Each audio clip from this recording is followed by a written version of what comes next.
सुप्रभात बच्चों, कैसे हैं आप सब। उम्मीद करती हूँ आप सब अच्छे होंगे। तो बच्चों, आज की कक्षा में हम पढ़ने वाले हैं अध्याय नंबर 1, जिसका शीर्षक है साथी हाथ बढ़ाना। तो बच्चों, इस अध्याय में हमें एक कविता दी गई है, यानी कि एक गीत दिया गया है। तो सबसे पहले हम देखेंगे कि हमें यहाँ पे एक चित्र दिया गया है और उस चित्र के आधार पर हमसे कुछ प्रश्न पूछे गए हैं। तो सबसे पहला प्रश्न है, क्या खेती का कार्य करने के लिए अधिक लोगों की आवश्यकता होती है? तो हम इस चित्र में देख सकते हैं कि हाँ, खेती का कार्य करने के लिए हमें अधिक लोगों की आवश्यकता होती है। तो हम यहाँ देख सकते हैं कि अलग अलग लोग अपना अलग अलग कार्य कर रहे हैं। कोई दाने डाल रहा है, कोई खेती कर रहा है, कोई मदद कर रहा है, खाना पीना ला रहा है। तो इस प्रकार की मदद खेती में होती है। अगला प्रश्न है, क्या मिलजुल कर कार्य करने से कार्य करना सहज हो जाता है? तो बच्चों, अगर हम मिलजुल के कार्य करते हैं तो कार्य सहज हो जाता है, यानी कि आसान हो जाता है। क्योंकि अगर एक काम कोई एक जना कर रहा है तो उससे क्या होगा, हमें ज्यादा समय लगेगा। अगर वही एक काम मिलजुल कर किया जाए तो वो कम समय में, यानी कि आसानी से पूरा हो जाएगा। अब हमारा अगला प्रश्न है, क्या हमें घरेलू कार्यों में मदद करनी चाहिए? तो इसका उत्तर होना चाहिए कि हाँ, हमें घरेलू कार्य में मदद करनी चाहिए। इससे क्या होगा, हमें घरेलू कार्य भी आ जाएगा और हम अपने मम्मी पापा जो भी घरेलू कार्य करते हैं हम उनकी मदद कर पाएंगे। अगला प्रश्न है, किसान के परिवार के सदस्य क्या क्या कार्य कर रहे हैं? तो हम यहाँ देख सकते हैं जो किसान का ये जो परिवार है वो अलग अलग कार्य कर रहा है। कोई बैल चरा रहा है, कोई दाने डाल रहा है, कोई खुरपी से खोद रहा है। तो यहाँ पे अलग अलग कार्य किया जा रहा है। कोई खाना पीना दे रहा है। अब हमारा अगला प्रश्न है, खेती के कार्य में आजकल बैलों का स्थान किसने ले लिया है? तो बच्चों, खेती के कार्यों में जो काम पहले बैल करते थे, आजकल वो काम कौन कर रहा है? जो ट्रैक्टर होते हैं, आप लोगों ने भी देखा होगा, वो ट्रैक्टर ने बैलों का स्थान ले लिया है। यानी कि हल जोतने के लिए अब किसका प्रयोग किया जाता है? ट्रैक्टर का प्रयोग किया जाता है। पहले वो कार्य किससे किया जाता था? बैलों की सहायता से किया जाता था। तो इसी के साथ अब हम अपने अध्याय की तरफ बढ़ते हैं। तो बच्चों, सबसे पहले हमें यहाँ पे कुछ जानकारी दी गई है। साहिर लुधियानवी भारत के महान गीतकार और कवियों में से एक है। उन्हें 1971 में पद्मश्री से सम्मानित किया गया।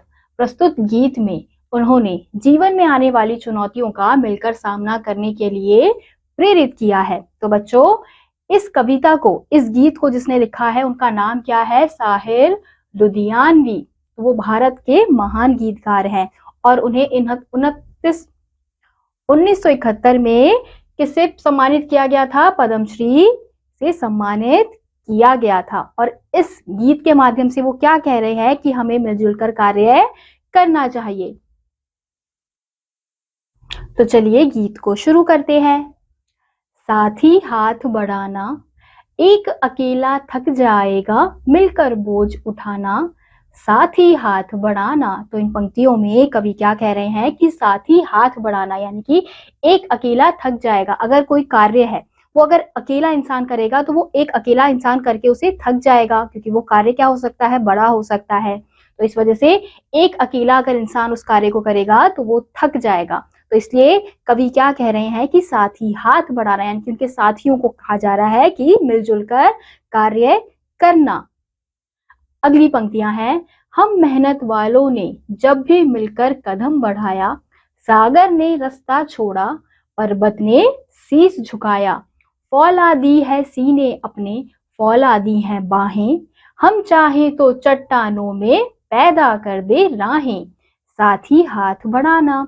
तो इन पंक्तियों में कवि क्या कह रहे हैं कि हम मेहनत वालों, यानी कि जो भी मेहनत करता है व्यक्ति, जब भी उसने मिलकर कोई भी कदम बढ़ाया है तो सागर ने उसके लिए रास्ता छोड़ दिया, यानी कि सागर भी उनके नीचे, उनके आगे झुक जाती है और उनके लिए रास्ता बना देती है। और पर्वत ने शीश झुकाया, यानी कि जो बड़े बड़े पर्वत है उन्होंने भी उन मेहनती व्यक्तियों के आगे क्या किया है?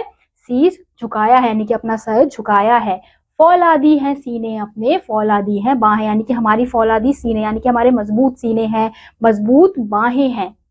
हम चाहें तो चट्टानों में पैदा कर देना है, यानी कि अगर हम चाहें मेहनत से मिलजुल कर अगर हम कार्य करें तो हम क्या कर सकते हैं, चट्टानों में भी हम क्या बना सकते हैं, राहें बना सकते हैं, यानी कि रास्ता बना सकते हैं। अब अगली पंक्तियां हैं, मेहनत अपने लेख की रेखा, मेहनत से क्या डरना, कल गैरों की खातिर की, आज अपनी खातिर करना, अपना दुख भी एक है साथी, अपना सुख भी एक, अपनी मंजिल सच की मंजिल, अपना रास्ता नेक, साथ ही हाथ बढ़ाना।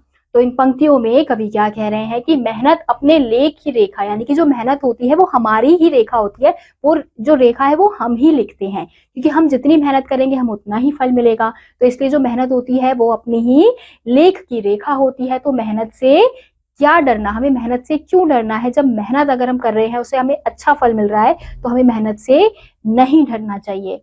कल गैरों की खातिर की, आज अपनी खातिर करना, यानी कि कल जो हमने मेहनत की थी वो किसके लिए की थी, गैरों के लिए की थी। जैसे अगर हमारे यहाँ पे अंग्रेज आए थे, हम उनके गुलाम थे, तो हम किसके लिए काम करते थे, अंग्रेजों के लिए काम करते थे। लेकिन आज हमें किसके लिए काम करना है, खुद के लिए काम करना है।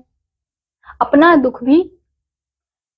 दुख भी एक है साथी, अपना सुख भी एक, यानी कि जो हम जनताओं का जो दुख होता है, हम मनुष्य का, हम इंसानों का जो दुख होता है वो क्या होता है, एक ही होता है, अपना सुख भी एक ही होता है। अपनी मंजिल सच की मंजिल, अपना रास्ता नेक, यानी कि हमारी जो मंजिल है वो क्या है, सच की मंजिल है। हमें आगे किस प्रकार से बढ़ना है, हमें सच बोलते हुए, हमें क्या सोचना है कि हमें कभी भी झूठ नहीं बोलना है। हमारी मंजिल क्या है, हमेशा सच बोलना। और अपना रास्ता नेक, अगर हम मेहनत से कोई भी रास्ता बना रहे हैं, मंजिल पा रहे हैं, तो वो रास्ता हमेशा क्या होता है बच्चों, नेक होता है। अगली पंक्तियां हैं, एक से एक मिले तो कतरा बन जाता है दरिया, एक से एक मिले तो जर्रा बन जाता है सहरा, एक से एक मिले तो राई बन सकती है पर्वत, एक से एक मिले तो ईसा बस में कर ले किस्मत, साथ ही हाथ बढ़ाना।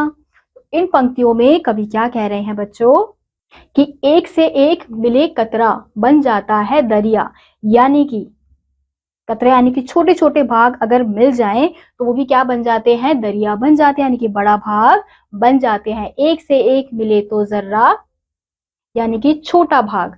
अब जो छोटा भाग है जब वो मिल जाते हैं तो वो क्या बन जाते हैं, बड़ा भाग बन जाते हैं, यानी कि सहरा बन जाते हैं। एक से एक मिले तो राई बन सकती है पर्वत, यानी कि एक से एक अगर राई भी मिले तो वो क्या बना सकती है, पर्वत बना सकती है। यानी कि एक से एक पत्थर मिलते हैं तो वो क्या बन जाते हैं, वो पर्वत बन जाते हैं। एक से एक मिले तो ईसा बस में कर ले किस्मत, यानी कि एक से एक मिले तो ईसा, यानी कि जो इंसान है, जो मनुष्य है, वो एक से एक मिले, यानी कि वो बढ़ता जाए, एक साथ मिलकर काम करे तो वो क्या कर सकता है, बस में अपनी किस्मत कर सकता है, वो कुछ भी पा सकता है। तो बच्चों, इस पूरी कविता में हमें क्या बताने का प्रयास किया गया है कि हमें मिलजुल कर काम करना चाहिए, अपने देश के लिए हमेशा साथ रहना चाहिए, क्योंकि जो हमारा देश है वो किसका है, वो हमारा ही है। तो इसके लिए हमें साथ रहकर काम करना होगा, ना कि अलग अलग होकर, क्योंकि अगर हम अलग अलग हो जाएंगे तो वो काम क्या होगा, वो बढ़ता चला जाएगा। अगर हम साथ में कोई भी कार्य करते हैं, जैसे आजादी की लड़ाई जो लोगों ने लड़ी थी वो कैसे लड़ी थी, साथ मिलकर लड़ी थी, तभी वो मुमकिन हो पाई थी, तभी वो आसानी से पूरी हो पाई थी। तो इसी प्रकार से हमें भी अपने देश के लिए कार्य समान रूप से करना चाहिए, किसी के साथ कोई भी भेदभाव नहीं करना चाहिए। तो इसी के साथ आज का यह अध्याय यहीं समाप्त होता है। उम्मीद करती हूँ आपको यह अध्याय समझ आया होगा। मैं आपसे मिलूंगी अगली कक्षा में, तब तक के लिए आप सभी बच्चे पढ़ते रहिए और खुश रहिए। बाय।